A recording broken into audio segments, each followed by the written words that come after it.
Hey, heart-centered ladies, it is Anna. I want to briefly introduce myself in case we've never met before. I realize I don't often introduce myself. So hello, welcome if this is your first time tuning in. My name is Anna Franzen and I'm a business coach for heart-centered entrepreneurs. And I wanted to share with you the 6 things, though it's been many more, but the 6 favorite things that I've learned the first 16 months of my business. As you guys know, I reached a great big milestone in my business last month, and so it's just celebration time around here. And it's been interesting this month. I felt like a real sense of like stillness in my business, and it's felt great. Like I still feel excited and motivated, but I'm feeling really like grounded and present.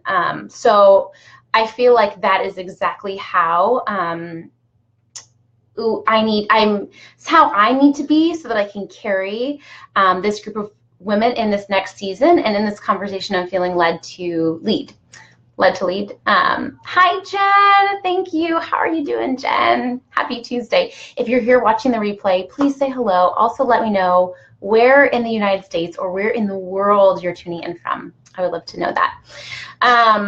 So before I dive into the 6 things I've learned most these last 16 months in my business, I just wanted to share kind of what's been on my heart lately, just behind the scenes, and the conversation I'm feeling called to lead in this online space. And that is sales conversations from a heart-centered place, right? Like how do we, you guys, of course, like I've been talking about this all the time, right? Like relationship building in your business, finding clients, but I've never really directly talked about the actual sales conversations in like my big group. I talk about it all the time with my one-on-one clients, right? Like they don't need to attend this masterclass. Like they are probably sick of hearing this, right? Like the scripts and the questions I encourage them to ask and how to format a call and like all the practical things about sales calls, right? But I realize if you're not working with me one-on-one, you probably never heard some of my approach on this, and it's a little bit different than what you might be doing. And I really feel like you'll resonate with it, because if you're like me, you want to do the work in your business, but sometimes the sales part catches you up, right? And often I find my clients reverting to sales tactics and doing sales things that isn't them, right? It's not them. And so really it sounds crazy, but what I'm reminding them to do is return back to the human that they are, how they relate to people in real life, and bringing more of that into their business. And I shared last week 3 of my main beliefs of the core values, the things that the way you should be showing up in your sales conversations is, let me see if I can remember them from heart, coaching, leading, and I don't remember, there's one more, but really like these 3 core things are things you already are, right? Like they're things that you already do in your life and business, in your life. And so I'm just encouraging you and teaching you exactly how to add them to your business, right? Like as I teach you these strategies, you're going to say, oh, really? I already do that. Or that already comes naturally to me. Of course. Yes. But I think when we sell, sometimes we forget our own stuff, right? Like we forget our own heart, we forget our own, like how we relate to people. And so it's just bringing that back in, because that, you guys, is the most effective. It feels better in the sales conversation, and it's also the most effective. Because give me an X in the chat box if you are someone who feels like, oh, sales conversations are just something I have to do so that I can do my work, right? Like, oh, they're painful and awful. I hate them, but they're necessary evil so that I can do my work. I don't want you to feel that way. And I would say probably most of you in the group feel that way, right? And I definitely used to feel this way, like I'm going to do it. But now I feel so much differently about sales conversations, and I really feel like they are a part of my important work, and they can be used for good, and I can show up and connect and feel really, I can feel good, they can feel good, and it doesn't have to feel like weird and salesy, even though we are selling, right? Beautiful. Okay, so if you haven't already signed up, make sure that you do. If you signed up via my email list this morning, many of you signed up via the lead page, but you didn't complete the registration. I'm holding the space for 100 women. You guys, I'm doing a masterclass, like a full-on official masterclass on sales conversations, but I need you guys to fill out the registration form, not just the lead page, because I want you to be committed, right? And you guys know I'm doing this in exchange for you guys doing an active service. online or in person, but I really need to know that you're committed, because this is an important conversation, right? And we're going to be doing some mindset stuff, but also some strategy and getting into some specific and scripts and stuff. It's going to be sweet. Lynette says, yep.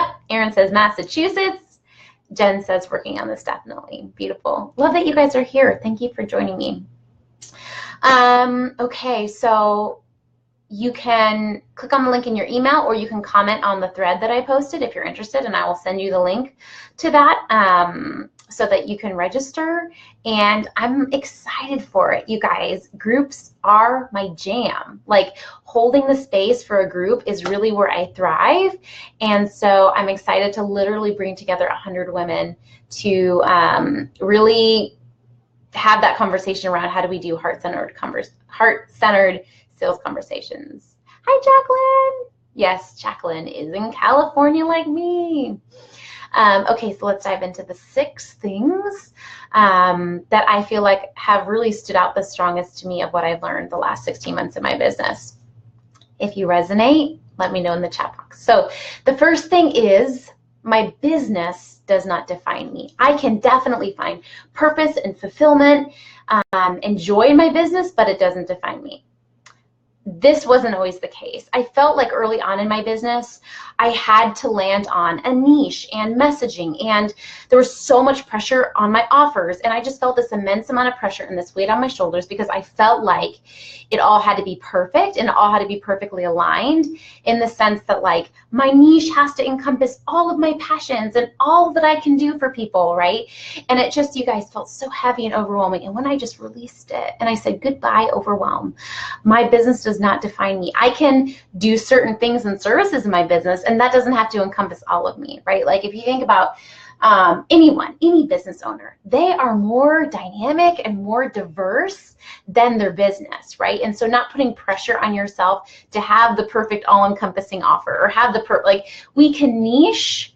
I felt really released, and that I could niche so easily when I just gave myself permission to let my business be like part of my life and not my complete life. Also, I felt like I could risk a lot more, like I could fail and it not mean anything about me, right? Like, obviously, like, I'm super invested in my clients getting results, but like, feeling like I could put something out there and even if a ton of people don't sign up, that doesn't mean anything about my worthiness, right? And I know that you guys feel that way too, but I think it's really good to recommit to yourself and remember, my business does not define me. My sense of worthiness, who I am, my character, who I am as a human being, is not defined by my business. So I learned that very early on when I struggled with my niche. And you guys, I relearn it every single month, that my business does not define me, but I can still show up authentically and rock my business, right? Okay, that's number 1. Give me a number 1 in the chat box if that's something that right now you want to acknowledge to yourself, and you want to remind yourself, my business does not define me. I can show up fiercely in my business, but my business does not define me. I'm an awesome, kick A person, period. Whether I'm doing awesome and like making multiple 6 figures in my business, or whether I'm not making any money, it doesn't change who I am. It doesn't define who I am. It does not change how I show up in my business, right? I've told you guys this, but when I had a group of 10 people and when I have a group of 4,000 people now, you guys, which by the way, we need to do something to celebrate that, I show up the same. Like, how many of you guys have been with me from the early days? Like, I'm the same person. I'm showing up the same way, right? Because I feel like I really work to carry that sense of worthiness. Give me a 1 if you know that you need to embrace that truth too, that your business does not define you. Number 2, this is an affirmation I tell you guys all the time. I can sell and serve in my business and be in integrity. That is something I learned that I did not always accept, right? And now I'm passionate about teaching other women that, but it felt at the start, especially when I started my life coaching business, I feel like so much of my learning curve, you guys, happened as a life coach. And so I kind of like had a little advantage as a business coach, right? Because it was my second business. But I really, you guys, felt so much guilt around receiving money in my business, and felt like I could serve and I could sell, but I couldn't do both, right? So really believing that I can serve and I can sell and I can totally be in integrity doing it was a huge thing for me. So put a number 2. If that's something that you're wanting to really soak into and accept. And really, it's something that I renew all the time. But that belief that I can serve and sell and be in integrity. Number 3 is, I didn't really know how to title this one. So if you guys want to title this for me, that would be great. But what I wrote is that the type of business owner that I am, you guys, I'm a high touch, deep value, relationship driven business person. That's who I am, and that's what my people want, right? So I think Facebook ads are great. I think there's a time and place for Facebook ads. I think crazy automation is great. I think crazy systems are great. But not when it comes to people, right? I really feel like when it comes to people, when it comes to serving in my business, and this has been something that's been hard for me to claim, right? Because I think there's like a lot of pressure to scale and systematize, and that's good, but just who I am, you guys, and who I will always be is what I wrote: high touch, deep value, relationship driven in my business. And I realize that's what my dream clients want. Like, they want someone that is going to dive in there and be present. You guys, when I work with my clients one-on-one, I always hear like, oh my gosh, this is amazing. Like, you're in it with me, right? And at least in this phase of my business, like, that's what I feel called to do. And so for a while, I felt like, oh, there's something wrong with me, that I don't want to like do this, like, even though I have 2 team members that work with me and I do have systems in my business, I don't really systematize people. Like, as you guys know, like I shared that $7 client tracker with you, like that's what I use. Like, I just manually add people's names to people that I want to remember to keep in touch with.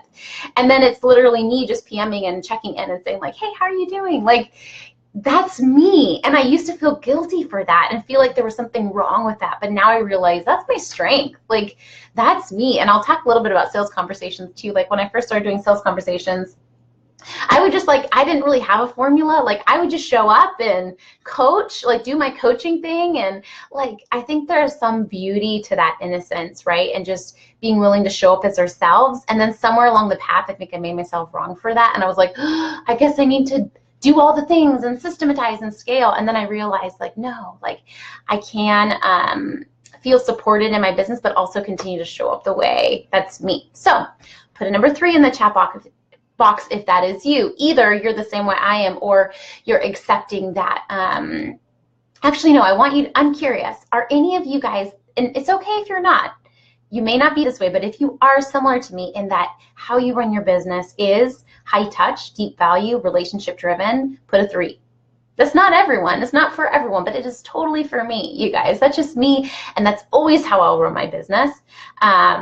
And that doesn't mean that you can't make money doing it, and it doesn't mean that you can't, that you have to work a ton to do it. You guys, I'm in my office 3 days a week, and I make great income in my business, right? And I'm still, like, I think the myth is sold to us that we have to systematize and do this crazy, weird, funnily, salesy thing if we want to make decent income and not work a ton in our business. Does that make sense? So for me, that's number 3. If that resonates with you, I'd love to see a 3.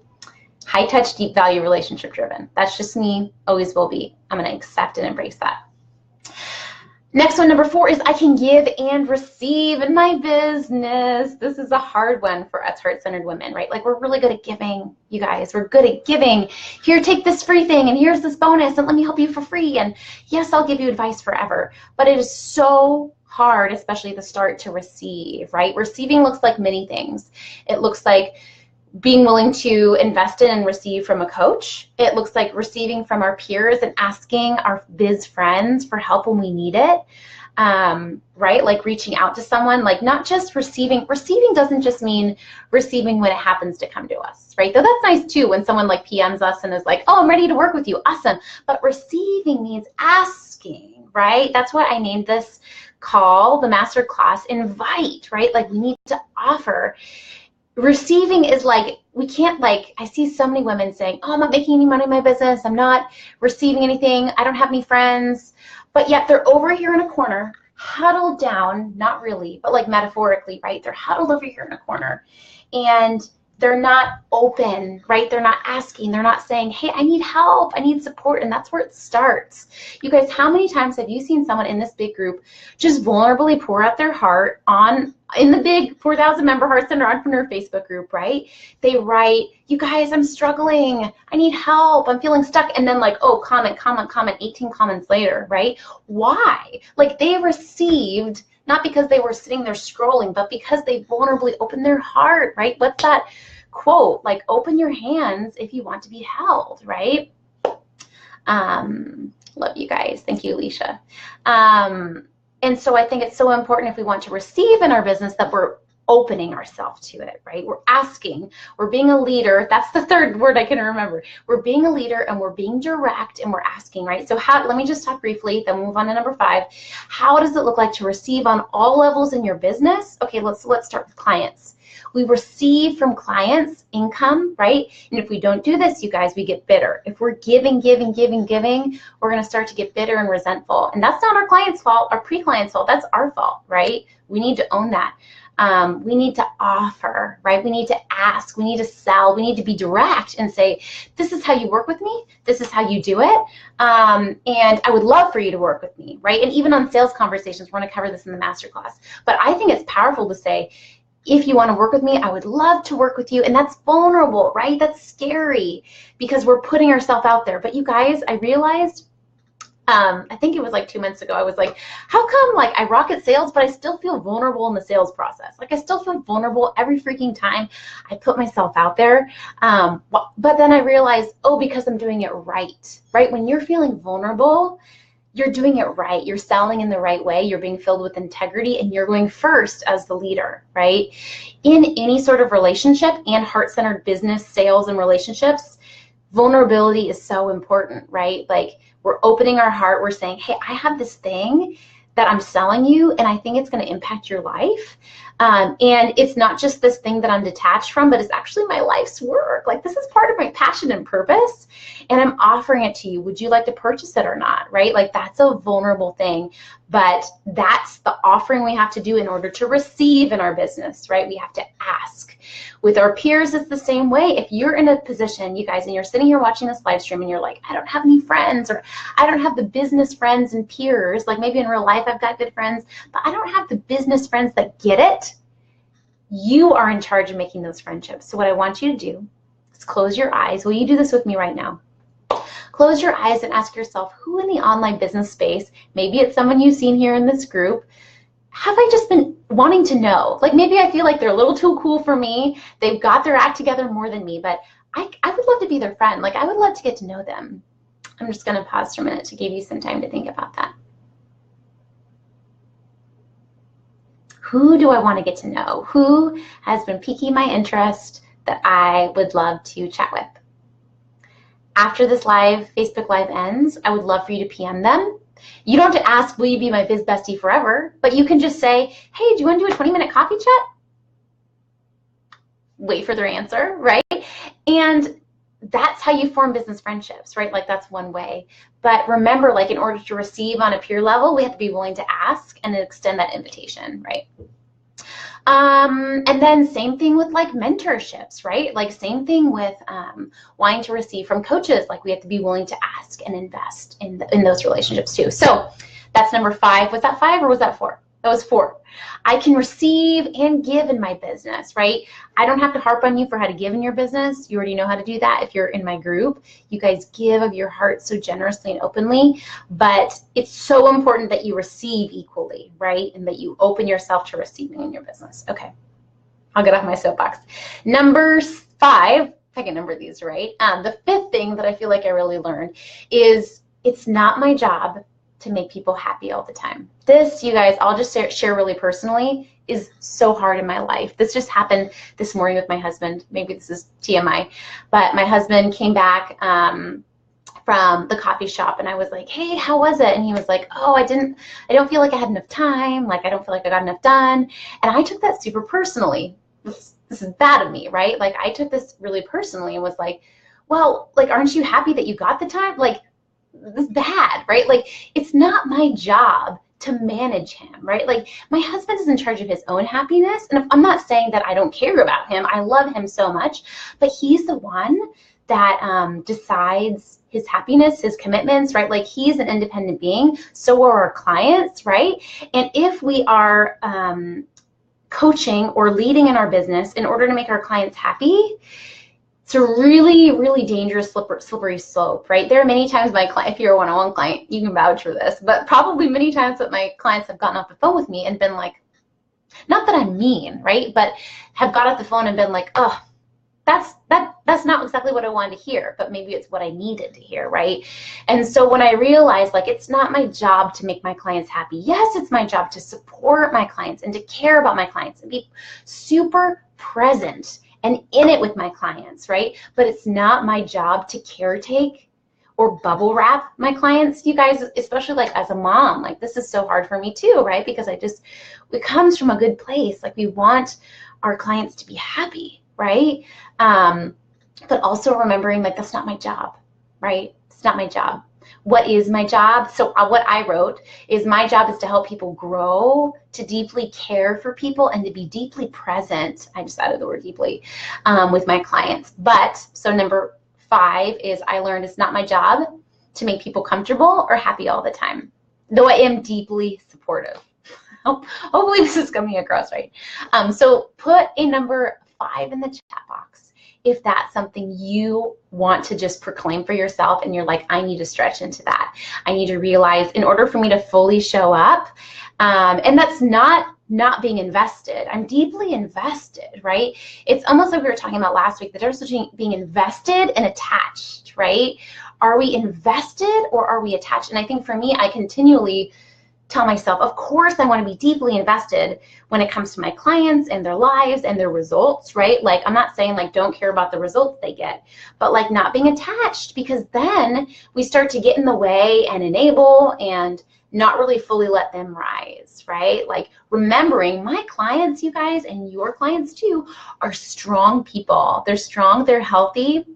That goes back to the sales thing too, right? Of realizing I can sell to my clients, I can directly sell to my clients, and they're healthy women who know how to keep scrolling. They know how to unsubscribe, right? They know, like, my clients are healthy women, and especially at the start, you guys, when I was so intimidated to email people, it was me overly caretaking for my list, me being like, well, what if I come across as too pushy, and then my coach reminded me, Anna, people know how to unsubscribe, right? Like, people know, like, assume that people you're working with are healthy. When I was a life coach, I did a workshop on people pleasing, and my friend Erica, who's actually in this group, is not a people pleaser, and she gave me this insight, and it was a great workshop, and we were dialoguing back and forth, and she basically said, like, because she doesn't struggle with people pleasing, and so she was like, can you just assume, like, when you're talking with people or when you're saying no to someone or you're being direct, just assume that they're healthy like me, right? Like, she didn't say it like this, but just assume that they know how to say no, right? They know how to draw their boundaries, and they're going to be honest with you and direct. And if they are passive, you can't control that anyway, right? So stop worrying about it. Put a 5. Is that number 5? If you feel like you need to fully embrace in this season, it's not my job to make people comfortable and happy. Doesn't serve me, doesn't serve them, right? It's like trying to control something we can't. Have you guys heard of that? Oh, who is it? Stephen Covey talks about the circle of concern and the circle of control, right? How much of our time are we spending in the circle of control, like what we actually have control over, like how we show up, how we invite, and how much are we spending our energy in the things of concern that we have no control over, right? But we're just being busy and we're being concerned. That's me. I spend a lot of time out here sometimes. Okay, last one that I feel like I've really learned is just accepting this as a freaking imperfect process, you guys. It's so easy. I was just talking with a client this morning that's fully booked now, you guys, and I totally resonate with her. This was me too, you guys. There's always something, right? There's always something else. And the reason we often get into entrepreneurship is because we're driven, right? Because we have this drive inside of us and this achieverness, but that can be to our detriment too, right? Even when we get to the point where we think, oh, once I get here, you guys, I remember at the start of my business thinking, like, oh, once I make X thousands of dollars a month, like, I won't have another care in the whole entire freaking world, right? Like life will be golden, right? But of course, like there's always something. So I think it's like not relying, not telling ourselves the lie, I will X when blah, blah, blah. I will wait for this until I blah, blah, blah. But instead, finding a way to be present in, to enjoy our business now. Period. I don't care if you're bringing in $0 in your business right now or if you're bringing in 6 figures, right?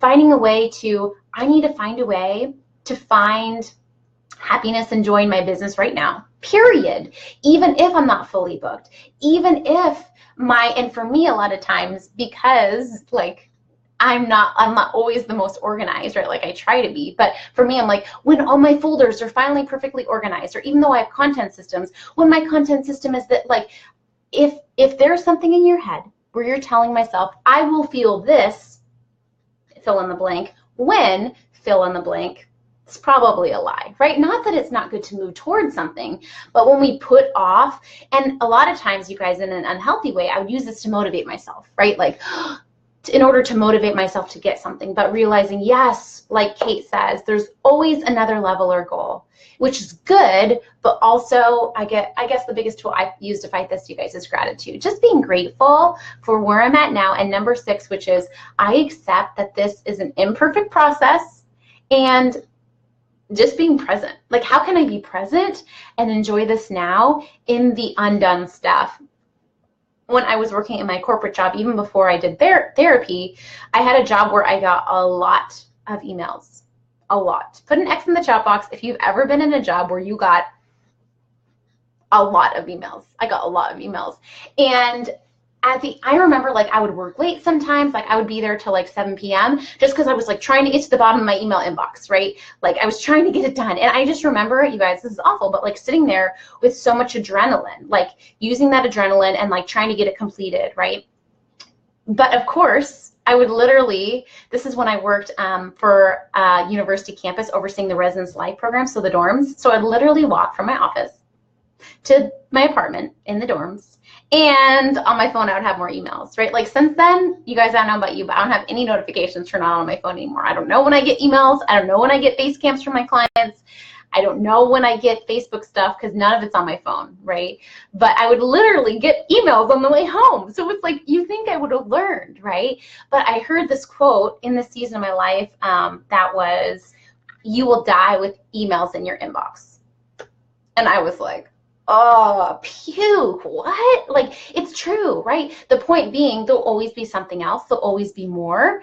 Not to be discouraging, but realizing because of that, just being able to accept it and find a way to find happiness and contentment and not let that be our sense of contentment or achievement or worthiness, right? Again, going back to, my business doesn't define me. Yes, of course, I'm going to work through my emails, but I'm not going to use that in order to be satisfied or content, right? So accepting the process as imperfect, like having a sense of like rest and joy in our business, even when there's things undone, right? Even when there's stuff on our to-do list, finding a way to be present. Okay, that's my 6 things. I'm going to review them really quick, and then I'd love to just open this up for Q&A.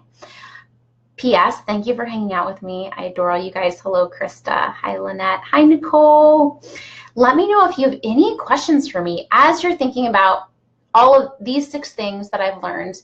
And again, as I'm saying them aloud, I'm going to number them. And I would love you to just proclaim and put the number in the chat box if any of these things are ones that you need to remind yourself of or accept. Okay. So the first thing is, my business doesn't define me. Under that is, I can niche, I can fail, I can risk. My business doesn't define me. That's number 1. Number 2 is, I can sell in my business, in parentheses, and make bank, and still serve, and still 100% be in integrity. That's number 2. Number 3 is, this is just my truth, I lead a high-touch, deep-value, relationship-driven business. Always have, always will. That's what works for me. That's what works for my people. It's not how everyone runs their business, but instead of making that wrong, I'm accepting that as my truth. Number 4 is, I can give and receive. Underline on receive, right? Number 4, I can give and receive in my business.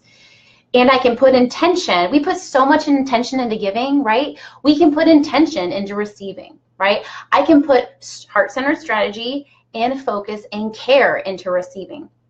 That doesn't make me any less heart-centered. Number 5, my job isn't to make people happy and comfy all the time. Not my job. Of course, I want people to grow. I deeply care about people. I want to be present with people in their process, but it is not my job to make people happy all the time. I have to remind myself of that all the time. That's number 5. Number 6 is I accept my business and, you guys, let's be real, life as an imperfect process, and I can be present even in the imperfect process. So that is all 6. Hi, Emily. Hey, Latricia, how are you doing? Those are my 6 things. Do you guys have any thoughts or questions? Thank you so much for being vulnerable and also sharing what you like, what you resonate and what you are learning. Lynette says all of them except number 3. Nicole says number 2. Totally. I would love, I mean, if you guys ever do things like this too and share what you're learning in your business, make sure you tag me and make sure you post it in our group, because I would love to hear. I think this is fascinating. But thank you for hanging out with me. Remember, today, I already posted at 11 o'clock the post that if you're interested in attending the Invite Masterclass, it's a completely free masterclass I'm doing, not completely free. I'm asking for you to do an intentional act of service in exchange, but it's just something I'm doing to thank you and give back. I actually had planned on selling it, but I just felt called that, like, no, like, I think people don't prioritize or properly invest in heart-centered learning how to have heart-centered sales conversations. So this is just something I'm feeling called to give you, and to hold the space for 100 women to really enter into this conversation. You guys, it's going to be a powerful masterclass. Like, I can feel it already. And how I work, if you've never worked with me before, is I definitely am strategy oriented. I love being practical and giving you tips and tricks and ideas, but I'm also very heavy in the coaching bit, right? And holding the space for you guys. So there's going to be a lot of interaction. Make sure you block off time on your calendar. It's going to be a powerful class. It's going to be on October 30th at 10 a.m. Last time I checked, I think there were 70 spaces open. Make sure if you signed up via email, you guys, you don't just sign up via the lead page, but you go through and you complete the registration form with my Acuity scheduler so that you get the reminder. That's how you'll get the Zoom link to join us. But make sure that you complete the registration form too. Beautiful. I actually see a few more registrations coming in here. I adore you guys. Thank you so much for being in this group, for being such an amazing community. I'm so, so grateful for you. And I will see you in the group this week. Don't forget to sign up for the masterclass. Okay, talk to you later.